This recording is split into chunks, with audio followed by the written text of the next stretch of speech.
Mamas, hi Papas. Kirsten's Mama Dukes here.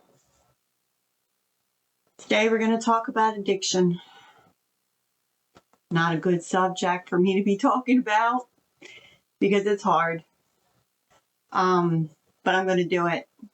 Had a little bit of fear of talking about it. And you always wonder if you're going to be judged. And I've never had an addiction, thank God. I have been blessed, but my daughter did. And it started out with a doctor. Good old big pharmacy, you know. Toby's got his shirt on and says, Furry Boss. He's full rotten. Trying to give him a treat here, but can you say hi to everybody? Say hi. Say hi. Okay. We're going to put Toby over here. He's got his own little chair. And we're going to get started.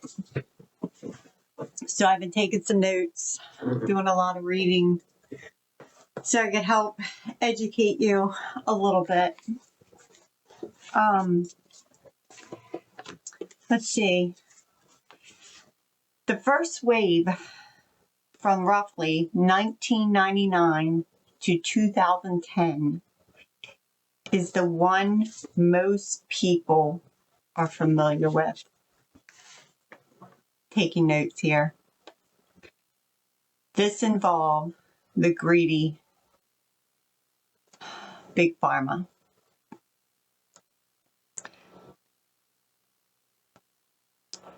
It's like the Blockbuster. Remember Blockbuster? You go rent your videos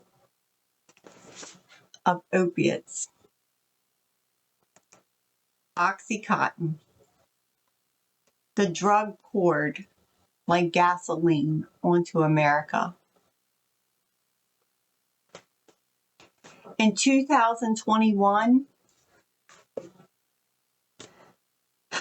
109,000 people died from drug overdose. And that was according to the Centers for Disease Control and Prevention. So it's not a lie. And that was in 2021. Overdoses have killed more than 1 million people since the crisis took over in 1999. So sad. If you went on the podcast that I announced yesterday and listened to Kirsten's story started with, as I say, the top came from Big Pharma, moved down to the doctor, and proceeded from there. One freaking pill of Xanax that she bought for her anxiety was laced with fentanyl. And I have to say, in her autopsy, they found no Xanax. Her whole pill that was given to her was fentanyl that killed my daughter. She had also been sick with pneumonia, and that is on her death certificate.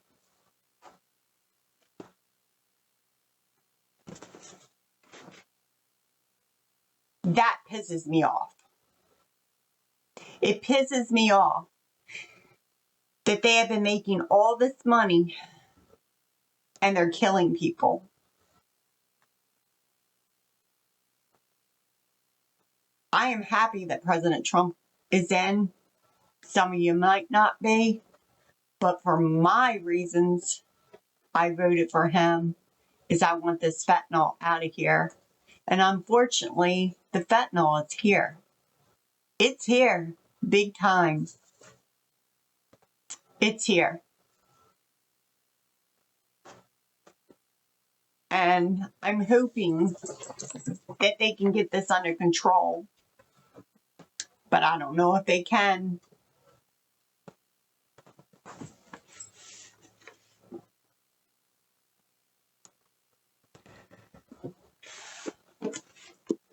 It's about as much as I'm going to share on that matter right now.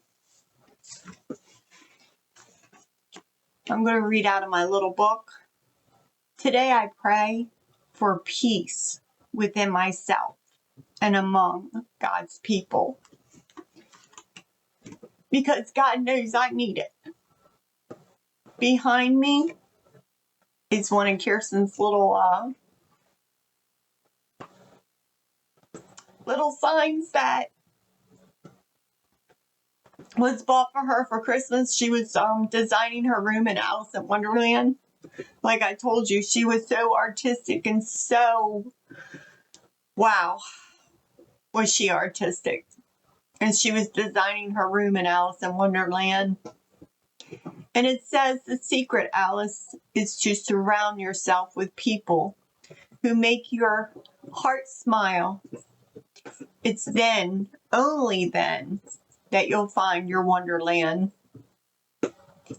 And it's signed Alice in Wonderland. My shirt today reads, and it is a shirt that Kirsten bought me. My shirt reads, what the world needs now is love. Isn't that true? This was hanging in her house, the love sign. I kept a few pieces of things that Kirsten had around her house, and some of her clothes and some of her articles, but it's unfortunately that I couldn't keep everything. You can't take anything with you when you die. Everything that you're collecting, everything that you're doing in life, you can't take it with you. Remember that. The material things don't matter. It's the people in your life that do.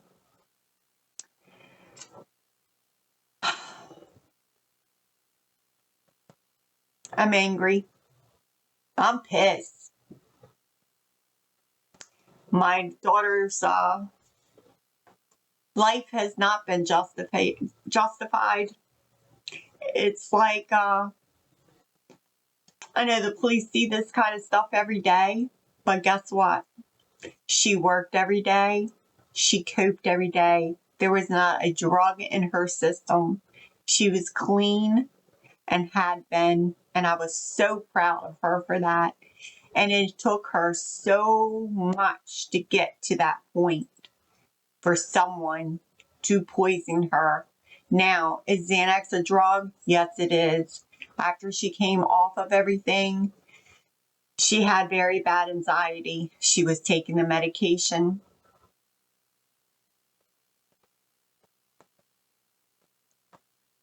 So she decided to buy it from someone she knew and trusted. Yeah, we know he couldn't be trusted. I told her he couldn't be trusted, but she trusted him. And now she's not here. And he's still out there swinging the stuff and getting away with it. And that too angers me. But that's for the police to take care of. I don't think I'll see anything of that. It's been 3 years, a little over 3 years now. It's February. But that's okay, because one day he'll have to stand in front of God. And as far as I'm concerned, he murdered my daughter. My daughter was murdered because he knew what he was selling. But he had to make that fast buck. And that's what the drug dealers do.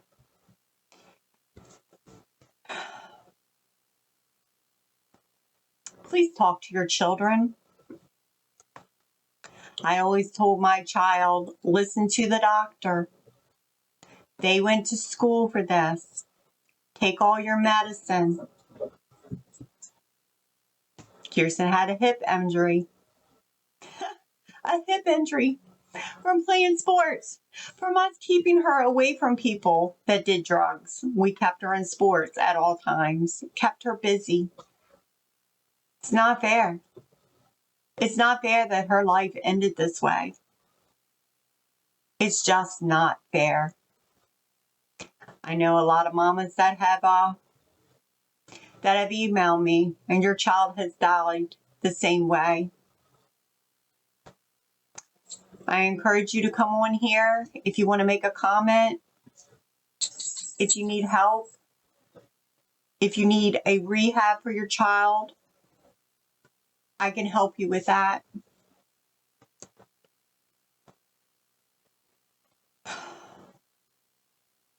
It's just not fair.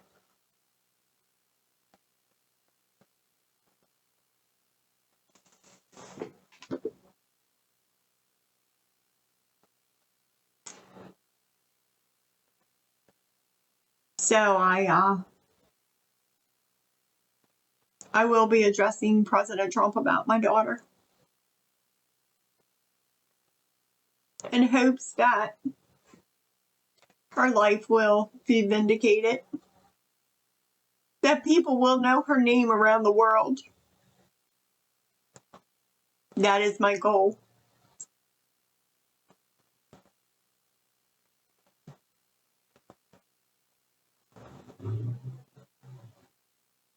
It's taken me quite a few posts before I got here.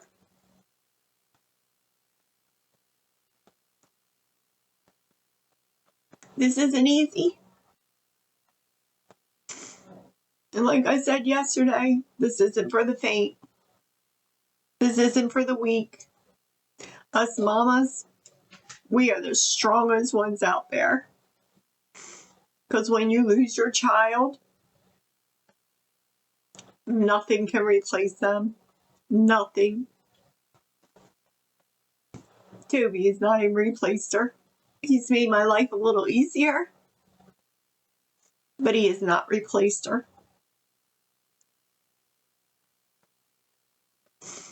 So coping skills. What have I done today? Well, right now I'm crying it out. Right now I got the nerve to come on here and tell you, after announcing that, hopefully you guys went and listened to her story. And if you haven't, I encourage you to. I don't even have my book in front of me, where I wrote everything down. Go listen to my video yesterday, and you will know where her story is. I take a lot of notes when I'm doing this, and it just helps. My coping skills today, I didn't start crying until I got on here, but that's okay. It's okay.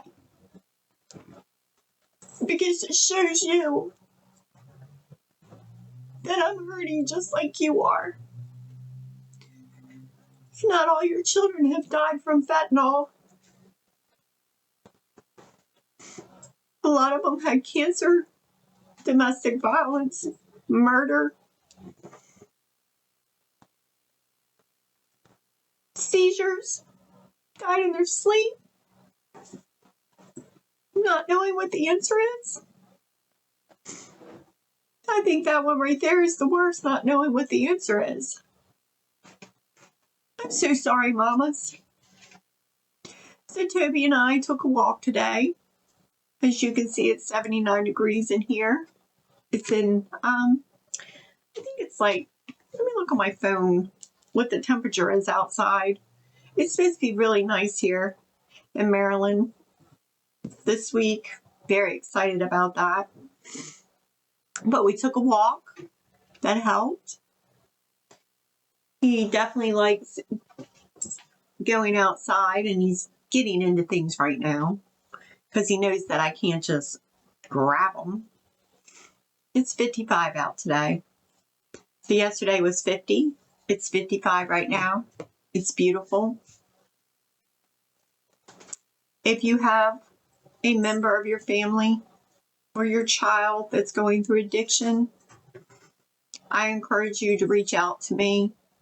I do know a lot of rehabs that we can get your child help.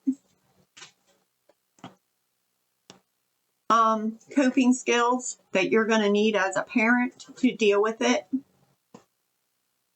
You know, at first when I found this out, I didn't know any better, and I enabled.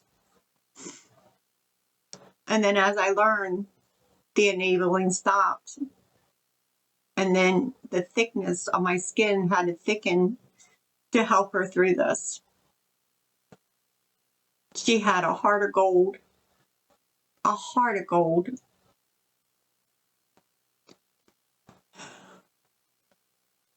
Thanks for listening, mamas and papas. Thanks for letting me share Kirsten's story. Thank you. I will talk to you this week.